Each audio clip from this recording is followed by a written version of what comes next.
Esse é o JW Broadcasting de agosto de 2023. Hora da doutrinação, é hora da doutrinação, é hora da doutrinação, é hora da doutrinação.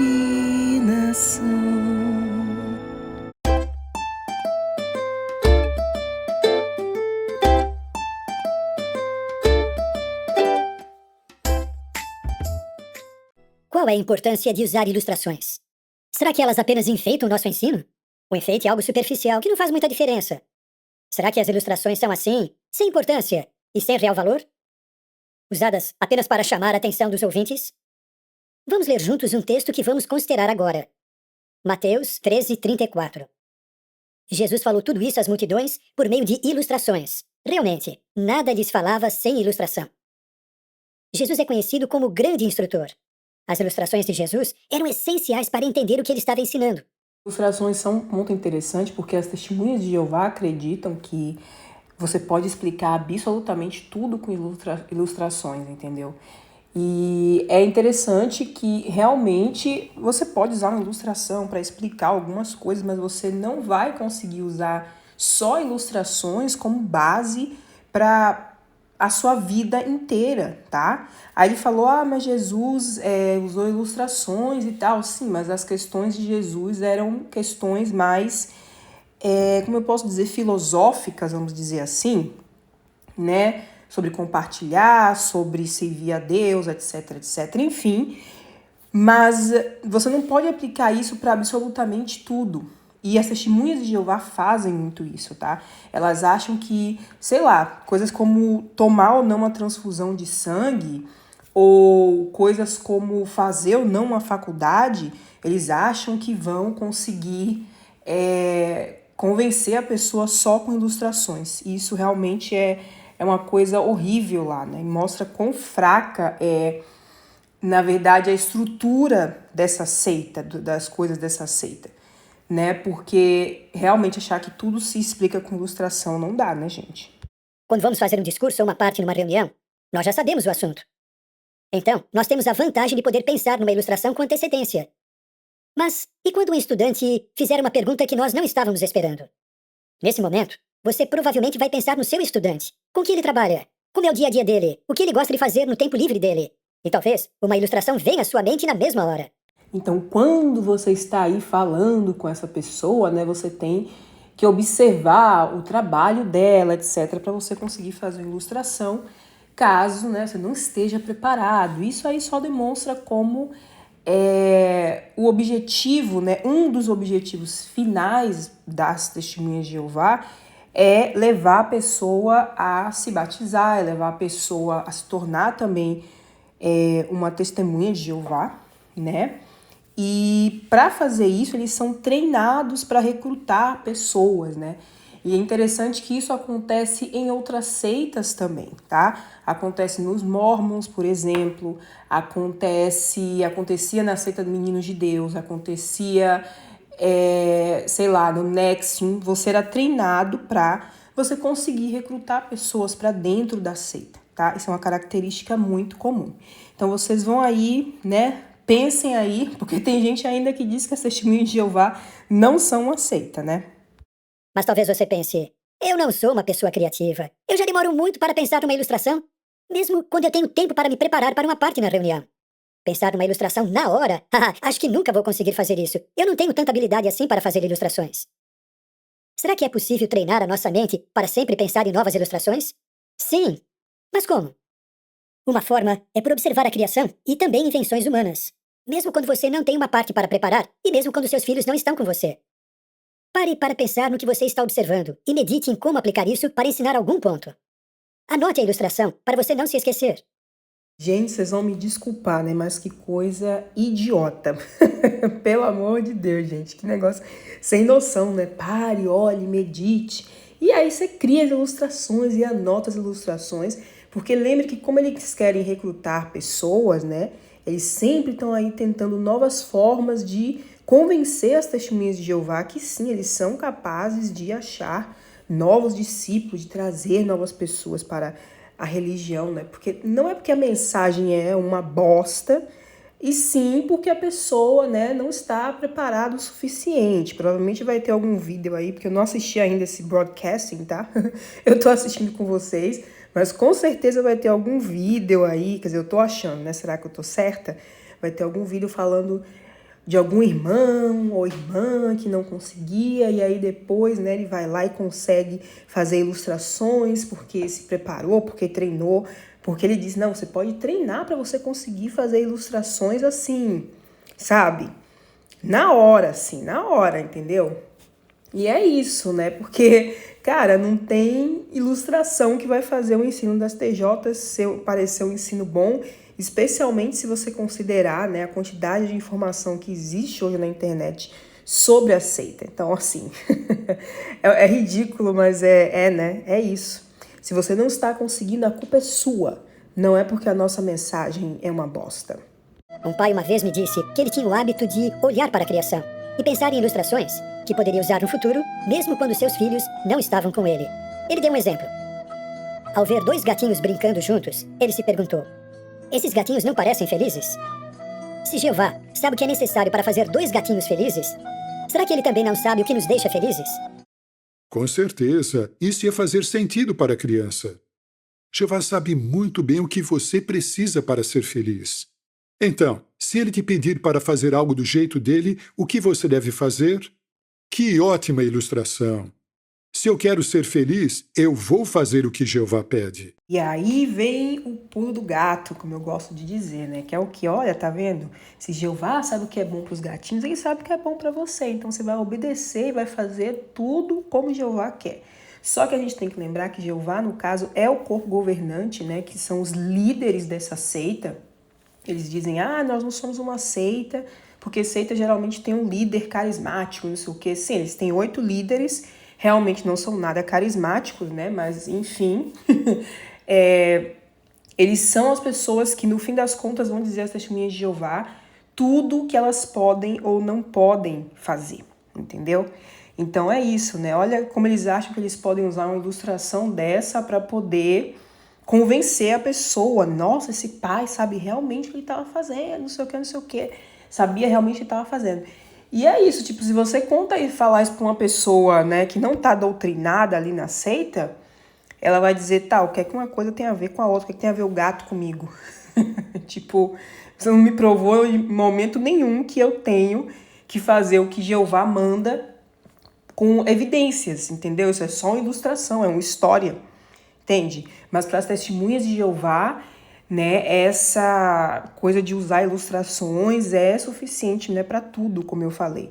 Até para essas ideias perigosas, que parecem bem inocentes. Fazer o que Deus quer é bom, né? Mas no fim das contas, são coisas que prejudicam muitas pessoas e que fazem com que as TJs que estão lá dentro tenham uma vida também de sofrimento, porque elas estão sofrendo, né? Elas não sabem disso, não se dão conta de que esse sofrimento vem por causa das normas, das regras da seita, mas isso não quer dizer que elas não estejam sofrendo, né? Jesus conseguia tocar corações, não apenas porque ele ensinava bem, mas porque ele tinha muitas qualidades, como a empatia.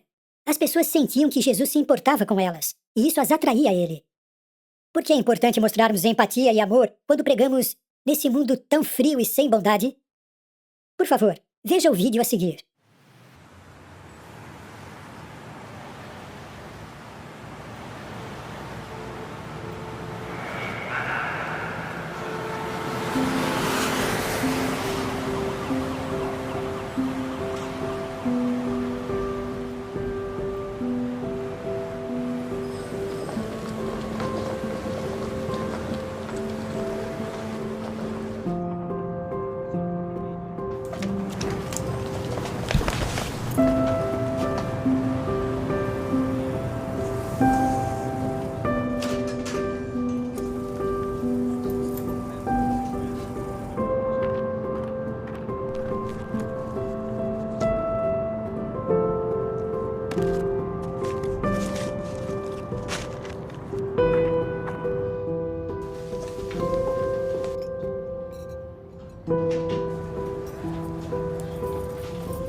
Pronto. Aqui tá seu pão e cappuccino. Deu R$14,50. Eu acho que eu esqueci minha carteira. O problema é seu. Ah, eu venho aqui todo dia. Eu já tô na fila um tempão. Tô nem aí. Próximo. Sério isso? Eu trago dinheiro depois do trabalho. Próximo. Licença, quanto deu o pedido dela? R$14,50. Ah, eu pago. Coloca junto um café expresso, por favor. Tá. Total deu 20. A gente se conhece? Não, só queria ajudar. Obrigada. De nada. Mas como eu vou te devolver o dinheiro? Ah, não se preocupa. Tá bom, então. Obrigada.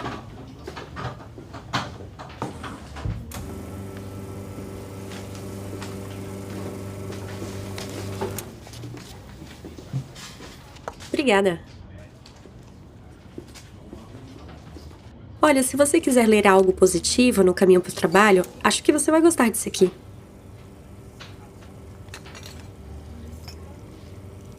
Eu não acredito em Deus. Posso perguntar por quê?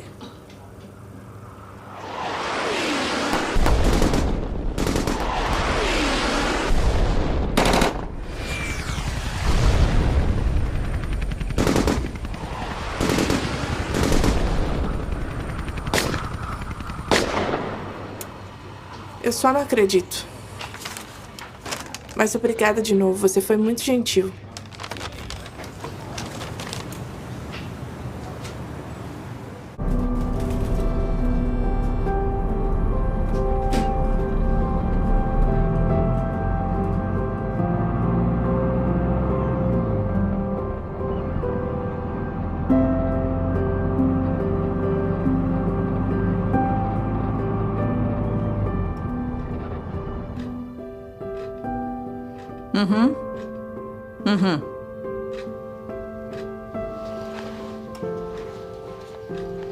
Tá bom, certo.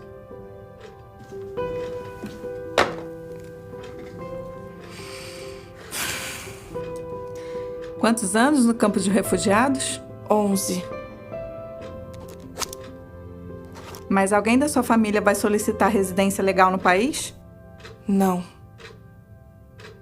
Por quê? Todos eles morreram.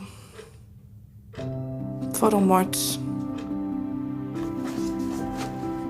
Eu preciso de uma cópia da sua identidade.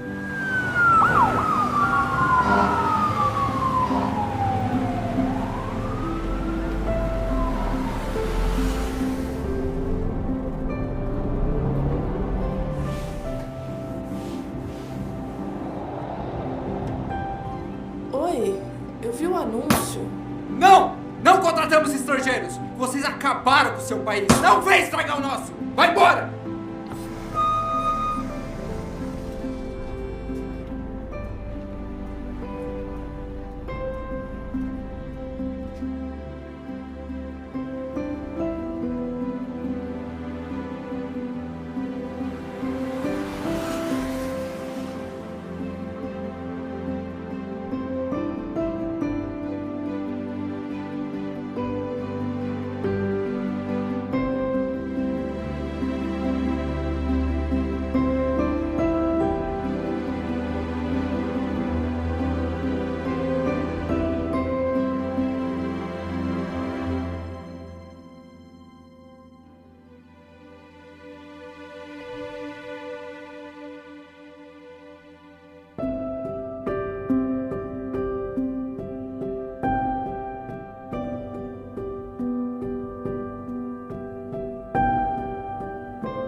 Semeie de manhã a sua semente e não descanse as suas mãos até o anoitecer, pois você não sabe qual dará bons resultados. Eclesiastes 11:6. Juro, tá me doendo. É sério, eu tô toda arrepiada de raiva. Como que pode, gente, um ser humano desse? Então, né, minha gente? Ai, gente, assim, eu não sei. Tem horas que eu realmente que eu tô fazendo o vídeo, que eu tô reagindo aqui, eu fico assim... Eu não sei o que dizer, eu só sei o que sentir, porque, sinceramente, o que foi isso? Eu nem acelerei, tá? Porque eu queria que vocês vissem toda a carga de manipulação emocional barata que esse negócio faz, né? Tipo assim, olha como todas as pessoas do mundo são pessoas horríveis e só as testemunhas de Jeová é que são pessoas boas, que ajudam os outros. A mulher até pagou, né, a conta lá, que a mulher perdeu a carteira dela e tal. E porque assim, né, toda testemunha de Jeová tem um monte de dinheiro para jogar fora, tá? Você pode até usar isso para poder ir lá e dar um testemunho, né? Que no fim das contas foi isso. E então as pessoas, ela falou, não acredito em Deus, porque ela passou por uma situação de guerra, né? Ela viveu em campo de refugiado, etc. Então ela tem direito de não acreditar em nada, né? Mas e não demonstrou nenhuma razão aí para ela voltar a acreditar em Deus, de repente dar uma chance para essa, sei lá, organização, né? Que só tem pessoas maravilhosas, né? Quem já foi de lá sabe. Mas assim, gente, é um horror, sabe? É um horror porque realmente tem essa ideia, né? Olha, no mundo só existem pessoas ruins e cruéis, sendo que não é assim. Existem muitas pessoas no mundo que não são testemunhas de Jeová, que são de outras religiões, ou pessoas que não acreditam em Deus, ou pessoas que não acreditam em nada em sentido religioso, sabe? Mas que estão aí ajudando outras pessoas também. Não são só as testemunhas de Jeová que fazem isso, entendeu? E aí, no fim das contas, ela vê lá uma pessoa, né, com um carrinho das testemunhas de Jeová e vai lá pegar o folhetinho, né? Quem sabe isso vai virar sei lá, ela vai se tornar uma estudante, porque aquela irmã aproveitou a oportunidade para tentar dar um testemunho, né, gente? Assim, é patético, é ridículo o que eles fazem com as testemunhas de Jeová, assim, sabe? E é triste também, porque eles vão assistir isso aqui e vão ficar tocados, né? Dizer, olha que lindo, porque olha a musiquinha de fundo e tal, entendeu? É uma coisa, assim, bizarra. Realmente bizarra e sem comentários, né?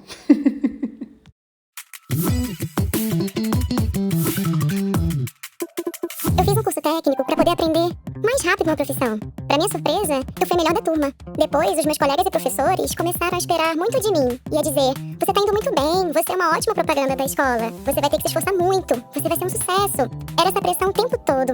Eles queriam que eu fizesse faculdade.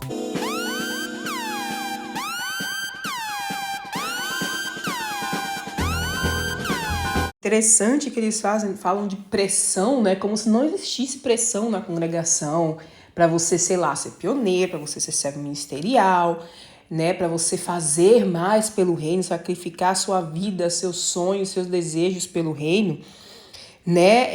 Eles falam, né, só pressão para você fazer faculdade, né? Que coisa horrível falar a palavra proibida aí, fazer faculdade e para que a menina melhore a si mesma e tal, mas não pode, né? Porque você só pode fazer esse tipo de sacrifício se for pelo reino, se for por Jeová, né? E lembra de novo, Jeová é o corpo governante.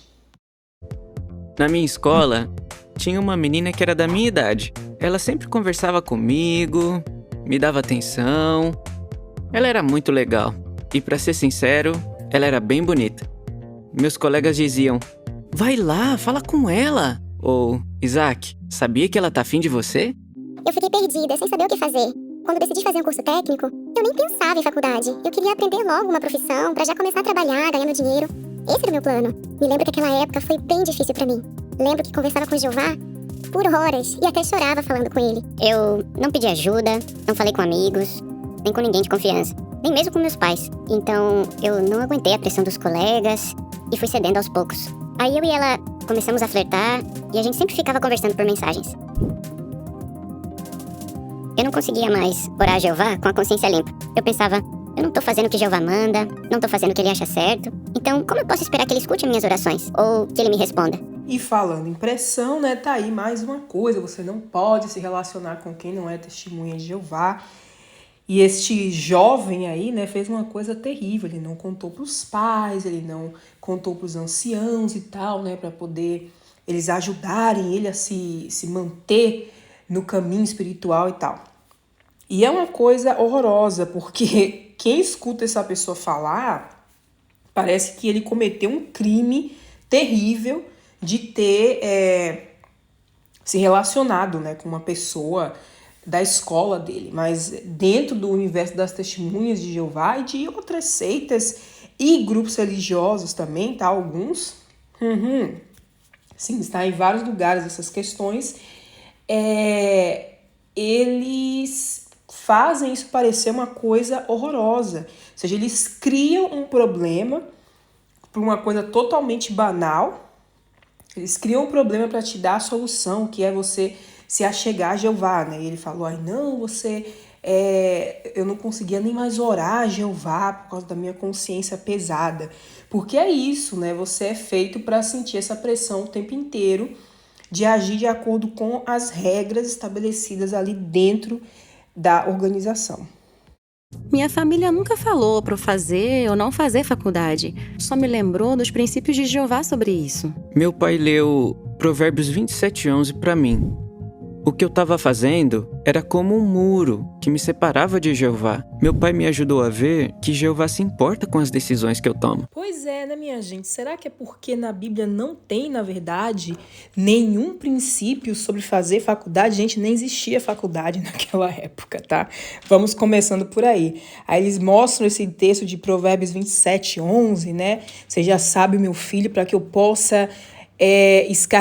eu possa refutar aquele que me escarnece, né? Ou seja, você é uma pessoa muito importante, tá? Tão importante que o Deus Todo-Poderoso do Universo, entendeu? O cara que criou tudo, que criou a zorra toda, esse cara precisa que você, um ser minúsculo em comparação a ele, né? No caso aí, para quem acredita em Deus, eu não acredito em Deus nenhum, mas enfim, para quem acredita em Deus, que esse ser precisa que você sacrifique sua vida, que você não faça a faculdade, né? Segundo a lógica das Testemunhas de Jeová, porque na verdade na Bíblia não tem, tá?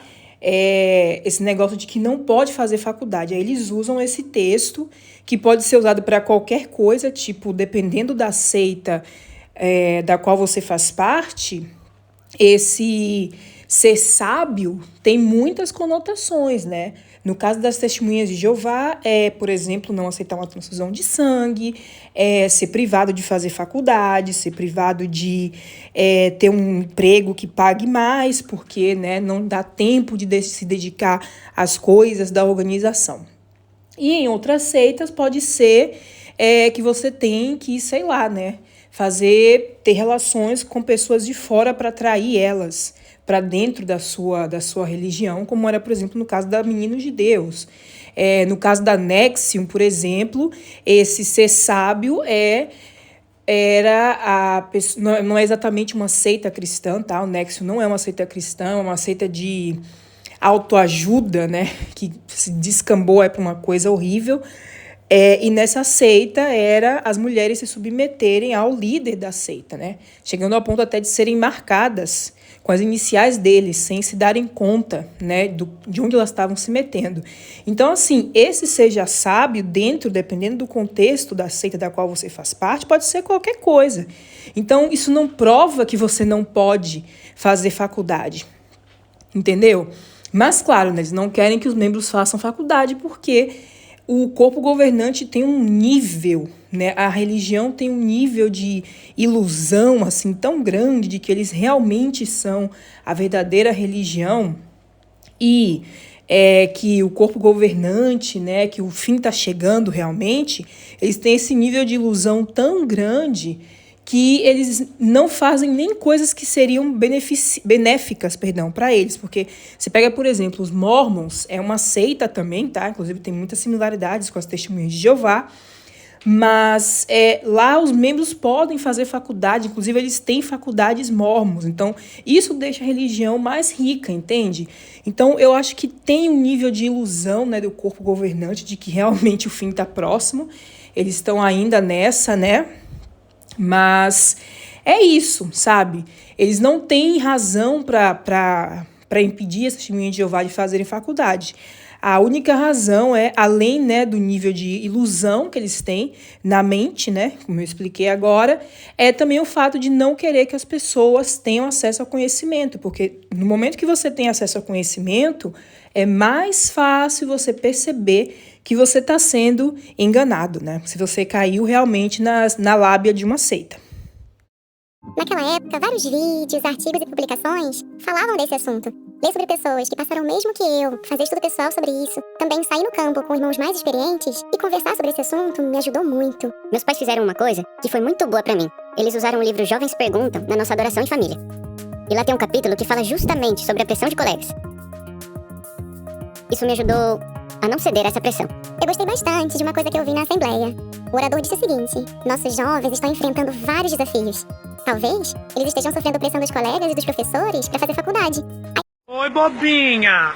E aí, gatinha? Pareceu que ele estava falando comigo. Ele disse: seus colegas e professores podem nunca mais fazer parte da sua vida. Mas se quiser que Jeová sempre faça parte da sua vida, você tem que tomar as decisões certas. De repente, tudo ficou mais claro pra mim, como se tivesse acendido uma luz na minha cabeça. Nossa, gente, numa organização que simplesmente está o tempo inteiro falando para os jovens não fazerem faculdade. Olha só que maravilha, né? Jeová estava falando para mim, né? Uma coisa que está sendo falada lá o tempo inteiro. É óbvio que em algum momento vai se essa narrativa, esse discurso de não fazer faculdade e tal, vai impactar a vida de algum jovem que quer fazer faculdade, gente. Tipo assim, né? Ela fala como se fosse real. Não, é Jeová falando comigo, gente. Oi, bobinha, acorda, hein, bobinha? Eu tive que ir lá falar com ela. Então eu orei a Jeová pedindo coragem pra conseguir fazer isso. Foi aí que eu disse pra ela que a gente precisava se afastar. É claro que não foi fácil explicar isso pros meus colegas e professores. Mesmo explicando várias vezes, eles simplesmente não entendiam e diziam: por que você vai fazer isso? Se você tá na mesma situação, ou numa situação parecida com a que eu tava, a melhor coisa que você pode fazer é conversar com alguém de confiança. Conte como você se sente e peça ajuda. Ninguém se preocupa mais comigo e me ama mais do que o meu Criador Jeová. Ele jamais me nega algo que é bom. Ele sempre nos ajuda, sempre está do nosso lado. Eu agradeço de coração a ele.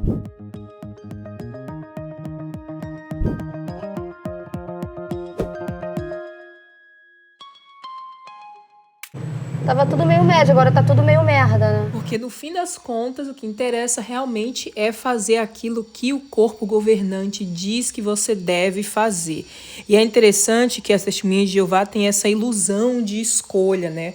Mas na verdade só existe uma escolha certa. Observe que os exemplos que eles dão são sempre de pessoas que, né, tiveram um momento assim de fraqueza e tal, espiritual, né? E aí a pessoa vai lá e volta a andar nos trilhos dentro do que a organização, né, considera como andar nos trilhos, como uma coisa boa, né? E é isso, e as pessoas são manipuladas a simplesmente aceitarem isso, né, e não questionarem, porque dentro de uma seita você não pode questionar o líder supremo. E isso de fazer faculdade é ainda uma realidade lá dentro, tá? Muita gente ainda critica a testemunha de Jeová que faz faculdade. Dependendo da congregação da qual você faz parte, o negócio é pesado, tá? E assim, eu, por exemplo, quando fui fazer faculdade, foi infernal. A minha vida virou um inferno. Era na hora dos comentários, né, que falava sobre fazer faculdade, ensino superior, não sei o quê. Eram as alfinetadas contra mim e tal. E, enfim, né, porque, sabe, olha que a minha família era uma família popular, né, dentro da congregação. Era a família que sempre dava almoço pro viu a janta, né. É a família que a avó também é testemunha de Jeová. Eu sou parte de uma família, por parte de mãe, eu já sou a terceira geração de testemunha de Jeová, né? Assim, direto. Parte de pai também, mas a minha avó, por parte de pai, aprendeu a verdade, né? Depois, né? Mas, enfim, eu sou de uma família, assim, que era uma família, né? Que o pessoal gostava e tal. E mesmo assim, o pessoal enchia o saco com isso de fazer faculdade, né? E eu, assim, eu enfrentei tudo e fui, e fui fazer, mas a pressão é real para você não fazer faculdade, tá? Porque eles sabem que eles não proíbem, porque eles não têm realmente base para dizer proibir, mas eles dizem realmente não é recomendável e na congregação os irmãos podem fazer da sua vida o inferno. Comenta aí se vocês conhecem, sei lá, alguém que sofreu porque foi fazer faculdade ou se aconteceu com você mesmo. As testemunhas de Jeová amam a Bíblia. Bem antes de encararem o enorme desafio de traduzir uma Bíblia, elas conseguiram autorizações para imprimir traduções já existentes. Então, na década de 50, a Sociedade Torre de Vigia imprimiu a primeira Bíblia já traduzida pelas Testemunhas de Jeová. A tradução do Novo Mundo das Escrituras Sagradas. Bom, a gente pensava que essa tinha sido a primeira Bíblia traduzida por nós. Em setembro de 2017, o Departamento de Museus da Sede Mundial recebeu uma Bíblia do irmão da Alemanha. Junto com essa Bíblia tinha uma carta que falava de uma Bíblia rara, impressa em 1934 em Magdeburgo. Era lá que ficava a gráfica e a filial da Alemanha da Sociedade Torre de Vigia de Bíblias e Tratados. Pouco se sabia dessa Bíblia, e os irmãos que a conheciam achavam que o irmão Rutherford, que era o presidente da sociedade na época, não aprovava essa tradução. Em 1934, Hitler já tinha começado a perseguir as Testemunhas de Jeová. Nossa obra tinha sido banida, 65 toneladas de publicações tinham sido confiscadas e queimadas pelos oficiais nazistas, e a filial e a gráfica de Magdeburgo tinham sido confiscadas e liberadas várias vezes. Perseguição essa que aconteceu por causa do Rutherford, né, que foi o segundo presidente da Torre de Vigia, né, da organização, vamos dizer assim, e ele era um antissemita, tá? Primeiramente, ele mandou até uma carta para o Adolfinho lá, né, aquele maldito, ele mandou uma carta para ele, porque ele queria que a Testemunha de Jeová fosse a religião, né, ali da Alemanha nazista, né? Essa aqui é a verdade. Só que aí, como o Hitler, né, não quis saber disso, o Rutherford começou a falar mal do regime nazista e tal, e isso levou à perseguição das Testemunhas de Jeová ali na Alemanha durante, né, a Segunda Guerra Mundial. Então, eu acho interessante que eles não mencionam essas coisas, né? Talvez depois eu faça um vídeo sobre essas questões aí do Rutherford com mais detalhes, tá? Sobre essa questão, mas isso realmente aconteceu e eles não mencionam aqui, né? Porque eles adoram reescrever a própria história deles. Isso talvez explique por que a Bíblia de Magdeburgo não tem uma página editora, com local de impressão, os responsáveis pela tradução e pela publicação. Mas, no final de uma das últimas páginas, tem só uma linha com letras bem pequenas, que diz Impressão, Sociedade Torre de Vigia de Bíblias e Tratados, Magdeburgo. É interessante que em 13 de setembro de 1934, o Ministério do Interior do governo alemão autorizou a filial de Magdeburgo a voltar a imprimir e distribuir Bíblias. Só que os irmãos sabiam que a qualquer momento o governo podia fechar a filial de novo, talvez de forma permanente. Como os irmãos podiam aproveitar bem o tempo? A filial de Magdeburgo informou ao irmão Rutherford que eles já tinham o manuscrito do Novo Testamento pronto para impressão, e que uma tradução do Antigo Testamento estava quase pronta. Em outubro de 1934, o irmão Rutherford aprovou a impressão de 100.000 cópias. Mas o tempo estava se esgotando. Em 6 de agosto de 1935, o irmão Rutherford recebeu uma carta que dizia: na tarde do dia 10 de julho, vários agentes da Polícia Secreta de Berlim e Magdeburgo interditaram salas, escritórios e a gráfica em Magdeburgo. Eles fecharam todas as áreas da gráfica e confiscaram a propriedade e o dinheiro da sociedade. Milhares de Bíblias tinham acabado de ser encadernadas e as demais já estavam impressas. Infelizmente, poucas Bíblias foram salvas. Em novembro de 2017, depois de uma busca cuidadosa, conseguimos encontrar 3 cópias da Bíblia de Magdeburgo. Uau! Que coisa maravilhosa, né? Que descoberta magnífica, gente. Eu até entendo, né, que eu tenho alguma coisa de história aí nisso, mas assim, isso aqui é o alimento espiritual, né? Olha como nós éramos fantásticos imprimindo Bíblias, não sei quantos anos antes do que a gente pensou que nós começamos a imprimir Bíblias. Tipo, isso com certeza vai afetar a vida das Testemunhas de Jeová bastante, né? Com certeza um dos fatos da vida, porque, né, ninguém merece.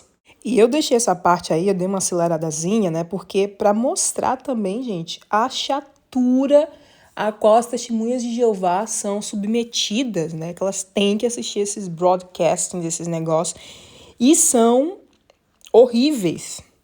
É uma coisa muito chata, eles não mostram nem de uma coisa interessante. Em inglês também, geralmente, é a mesma coisa, tá? Que eu vejo muita gente falando da dublagem, e realmente a dublagem é uma bosta, enfim. Mas em inglês também eles não têm muito entusiasmo, não. Essa tradução da Bíblia tem uma história fascinante. Então essa é uma parte chatíssima com o discurso do Jeffrey Jackson. E, bom, né, ele tá falando aí sobre como fazer discípulos, que tem que tocar o coração, que a pessoa tem que ser também meiga para poder atrair o discípulo. Enfim, né, a gente já sabe, as Testemunhas de Jeová são constantemente lembradas de como pregar, de como fazer novos discípulos, porque recrutar pessoas é uma das coisas, né, que você precisa fazer quando você está dentro de uma seita e também de alguns esquemas de pirâmide. Então, cuidado aí, tá? Se você está trabalhando com coisa que você tem que recrutar pessoas, fique ligado. Talvez você tenha caído aí num outro tipo de seita, né, com uma diferença, mas com ideologias parecidas. Mas, enfim, esse é o ponto que ele quer fazer nesse discurso. E ele fala uma coisa muito interessante aqui. Quem é meigo não se deixa abalar facilmente, mesmo quando o estudante não reage bem ao ensino. Que bela qualidade! E com certeza, todos nós já nos esforçamos para ser meigos quando tentamos ensinar algum ponto da Bíblia para alguém, mas depois percebemos que a pessoa não quer muito aceitar o que estamos ensinando. Nós explicamos, mostramos textos bíblicos, mas a pessoa não muda de ideia. Não se deixar abalar, mas continuar meigo, apesar da reação negativa das pessoas, pode ajudá-las a mudar de opinião e a aceitar a nossa mensagem. Interessante, né? Que ele fala isso aí, a pessoa não quer mudar de ideia. Aí depois, se você vai lá naquela parte de perguntas frequentes das Testemunhas de Jeová, será que as Testemunhas de Jeová pressionam as pessoas a mudar de religião? Logo na sequência ele vai falar, né? A gente não deve pressionar, não sei o quê, mas é importante destacar que o objetivo das Testemunhas de Jeová, quando elas vão na sua casa, né, tanto para pregar quanto para fazer estudo, né, caso você aceite estudar com elas, é justamente fazer com que você mude de ideia, com que você aceite a nova personalidade que a organização quer colocar em você, tá? Aqui no canal tem eu tô analisando, né, o drama, né, a história da Jade e da Sara, que ali mostra muito bem qual é o objetivo realmente das Testemunhas de Jeová quando elas pregam para as pessoas, tá? Você vê ali uma menina sendo convertida para as Testemunhas de Jeová, dentro das Testemunhas de Jeová, né? E ela vai mudando totalmente a personalidade dela. Por isso que ele fala aqui, o estudante não quer mudar de ideia, porque o objetivo realmente é esse, né? Eles não vão na sua casa só para sentar e conversar da Bíblia com você. Existe o objetivo que é converter a pessoa, fazer com que a pessoa mude de ideia e, obviamente, né, se batize e se torne uma Testemunha de Jeová. A minha mãe nasceu na Bulgária, em 1922. E no começo da década de 50, a minha família saiu da Alemanha e foi para os Estados Unidos. Nos mudamos para a cidade de Nova York e foi lá que a minha mãe aprendeu a verdade. Aquela foi a primeira vez que eu abri a Bíblia. Eu abri em Apocalipse capítulo 21. O que me impressionou foi aprender que a doença, a tristeza e a morte vão deixar de existir. Acho que todo mundo que aprende a verdade quer compartilhar o que aprendeu com a família. Eu tinha um profundo desejo de ensiná-los sobre a verdade, sobre como eles podem ficar livres da opressão, da doença e da morte. A minha mãe percebeu que seria muito bom se houvesse publicações em búlgaro, então ela quis ajudar. Ela conversou com alguns irmãos do Betel de Brooklyn e se ofereceu para traduzir algumas publicações para o búlgaro. Os irmãos aprovaram a ideia e ela começou traduzindo alguns folhetos. A Bulgária era um país comunista e estava atrás da cortina de ferro. Então, publicações sobre Deus e sobre a Bíblia eram proibidas. Quando chega o fantasma comunista... Não dava só para enviar pelo correio. Assim, conforme as publicações ficavam prontas, alguém tinha que levá-las para o país. E a minha foi uma das famílias que se colocou à disposição para fazer isso. Nós entrávamos na Bulgária de trem. Quando íamos para a Bulgária, nós tínhamos que levar muitas malas para passar 2 meses e meio lá. Essas eram nossas férias. Dava para esconder publicações em vários lugares, dentro da nossa mala. Viajar para um país levando publicações que são proibidas na mala, é muito difícil e perigoso. Eles sabiam que estávamos levando algumas publicações que eram os folhetos. Minha mãe percebeu que íamos ser revistados. Nós conseguimos tirar rapidamente todas as publicações que estavam escondidas nas nossas malas. Claro, né, minha gente? Sempre tem que ter a tropa dos perseguidos ou dos que fizeram coisas apesar de provação. Esse é o exemplo dessa irmã e o filho dela, né? Eles levavam publicações ali para Bulgária e tal, que era proibido. E interessante, né? A Torre não tem vergonha de mostrar isso aqui. Tipo, eles colocaram a vida dessas pessoas em risco para poder espalhar a palavra, né? De Jeová e tal. É um negócio impressionante. Porque, assim, vamos dizer, se o Armagedon vier e essas pessoas não tiveram a oportunidade de ouvir a verdade, elas não iam ser salvas de qualquer jeito, não é? De acordo com a doutrina das TJs, elas iam ser salvas e ter a chance de aprender sobre Jeová. Então, para que colocar pessoas em risco por causa dessa religião? De novo, né, o objetivo sempre é recrutar pessoas, mais pessoas para trabalhar, mais pessoas para doarem dinheiro, né? Então, é isso que a organização quer, na verdade. E fica bem claro aí, né, porque realmente não há necessidade da pessoa se arriscar dessa forma para levar publicações, né, para outro país. Então, nós colocamos numa pequena maleta. E as publicações que nós não conseguimos colocar, como os folhetos que não haviam sido dobrados, nós seguramos o nosso braço e colocamos o casaco por cima. Eu estava muito preocupada, pensando em como eu podia esconder aquelas publicações, para que ele não encontrasse nada, porque se ele encontrasse, seríamos punidos. Ao revistar nossas malas, os guardas reviravam tudo.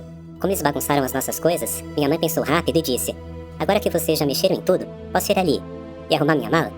E eles disseram que sim. Eu peguei os folhetos que ainda estavam com a gente e os coloquei dentro da mala que já havia sido revistada. A última mala que faltava revistar era minha maletinha. Então ele disse: "Isso aqui é tão pequeno que não tem como caber nada aqui dentro", e depois nos devolveu a maleta. O homem que estava revistando nossas coisas começou a ficar nervoso, porque ele sabia que estávamos escondendo algo, mas ele não conseguiu encontrar. Alguns anos depois, minha mãe fez essa viagem sozinha. Na fronteira da Bulgária, os oficiais encontraram as publicações. E ela foi presa. Eles a colocaram numa cela. Eles a interrogaram todos os dias, por mais ou menos 2 semanas. Com o tempo, o governo da Bulgária mudou de ideia e decidiu que, como ela morava em outro país, eles iriam apenas expulsá-la da Bulgária. Até hoje, minha mãe continua adorando a Jeová com uma boa rotina espiritual. Ela prepara e assiste às reuniões, lê a Bíblia e compartilha a verdade com outros com muito zelo. A verdade me ajuda a cada minuto da minha vida. E eu quero usar o pouquinho de energia que ainda me resta para falar a outros sobre a vontade de Jeová. Minha gente, esse daí é daquelas coisas que primeiro a gente ri, né? Porque eles falaram ali como se Jeová tivesse protegido a maletinha do menino. O homem falou: "Não, isso aqui é muito pequeno, né? Essa história parece bem verdadeira, inclusive, né? Não tô dizendo que não aconteceu, mas talvez os detalhes aí possam ter sido amplificados para dar, né, a liberdade poética para dar mais impacto." Não sei. Mas assim, né, o cara tá procurando em todos os lugares, ele tá suspeitando que eles estão escondendo alguma coisa, mas ele vê a maletinha e diz assim: "Não, isso aqui não cabe nada, não precisa olhar, não."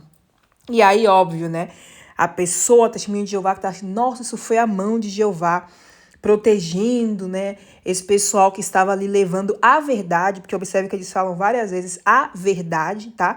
Então, se eles são a verdade, as outras religiões são a mentira, tá? Isso fica aí bem, não vou nem dizer implícito, fica explícito mesmo, né? E aí depois essa irmã foi lá fazer essa viagem de novo, foi presa e eles mostram isso, nossa, né, como uma maravilha. Aí vem a parte triste, né, que é essa irmã já idosa, passou a vida dela, né, a juventude dela, criou os filhos dela dentro dessa seita e simplesmente é muito triste, gente. É muito triste ver que uma pessoa, sabe, desperdiçou a vida dela desse jeito, né? Claro que ela não sabe disso, mas infelizmente a gente sabe que ela gastou a vida dela com nada, né? Com certeza esperando aí essa promessa do Armagedon, do novo mundo, inclusive arriscou a própria vida por causa dessa organização e já tá aí velhinha, né? É por isso que eu falei, né? Primeiro a gente ri porque a ilusão deles é gigante, né? De que Jeová podia ter impedido o cara lá de revistar tudo, mas não, só a maletinha. E é triste, né? Por causa da pessoa, não sei, eu penso nos irmãos idosos que eu conheci ao longo dos anos que eu tava lá, né? E que bom que eu saí e outras pessoas estão saindo também para pelo menos ter um vislumbre de vida, porque essa é a única vida que nós temos certeza absoluta que existe, tá? Você pode acreditar no que você quiser, mas a evidência que a gente tem é só dessa vida aqui. E é triste você passar a sua vida sem poder fazer o que você quer, se sacrificando por um bem, por uma causa pela qual você não tem evidência, né, de que existe. Na multidão, ninguém ali reparou nessa mulher com 2 moedas de pouco valor. O que ela esconde na mão é tudo que ela tem. É de coração, mas será que Deus acha pouco também?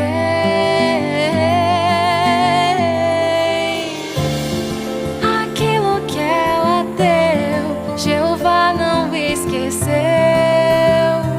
Ele sempre nos dá valor. Este é o clipe musical desse mês, que eu tenho que dizer, né, nojento, como dizem em inglês, disgusting. Essa é a palavra, gente. Então, né, a gente viu a história lá da irmã, que já tá velhinha e tal, e o Kenneth Flodin, né, que é o apresentador do broadcasting desse mês, ele falou, não, mesmo agora que ela tá idosa, ela continua dando o seu melhor a Jeová. E aí eles vêm com esse cântico, né, esse clipe musical do mês para complementar a ideia, né? E aí começa com a história lá da viúva, que só tinha 2 moedas de pouco valor, e colocou, né, na caixinha ali do templo. Primeiramente, né, vamos aí analisar essa história, minha gente. Porque Jesus, né, Jesus não foi lá para a mulher e disse, olha, eu sei que você só tem 2 moedinhas de valor, aí bote na caixa do templo. Jesus observou o que estava acontecendo ali e viu que as pessoas ricas só jogavam, né, o dinheiro, tipo, sem nenhum, não sei, sem nenhum respeito, acho que seria uma boa palavra. As pessoas só jogavam o dinheiro ali, tipo, nem pensavam que estavam dando uma oferta para Deus e tal. E aquela mulher só tinha aquelas 2 moedinhas, ela foi lá e depositou. E Jesus observou aquilo, tá? É muito diferente, pessoal, de uma religião que simplesmente, né, uma seita, que é isso que é mesmo, que vai pressionar as pessoas que estão lá dentro a devotarem toda a sua vida para essa organização, sabe? Uma coisa é você ter todas as opções ao seu alcance e escolher isso. Só que a gente sabe que lá dentro não é assim. Você é incentivado, como eu já comentei um pouco antes, né, nesse mesmo broadcasting aí, não pode fazer faculdade, você não pode fazer nada que vá melhorar a você mesmo, entendeu? Não pode fazer nada. E aí eles mostram, né, você tem que sacrificar, inclusive o Kenneth Flodin, eu cortei essa parte, mas ele fala... Ela ainda quer fazer todo o possível, usando até a última gota de energia, para pregar as boas novas. Porque é isso, é uma organização que quer sugar a pessoa de todos os recursos emocionais, físicos e financeiros, em muitos casos também, né? Porque tem gente que tem dinheiro e contribui. Quem não tem dinheiro contribui com o trabalho, né? Com o tempo, que também é dinheiro. Mas, enfim, né? É uma organização que quer sugar tudo de você. Eles mostram essa musiquinha emocionante no clipe aí. Eles mostram até pessoas que têm problemas de deficiência, indo pregar, mesmo assim, mesmo em condições ruins e adversas, essas pessoas continuam pregando, continuam se sacrificando pela organização.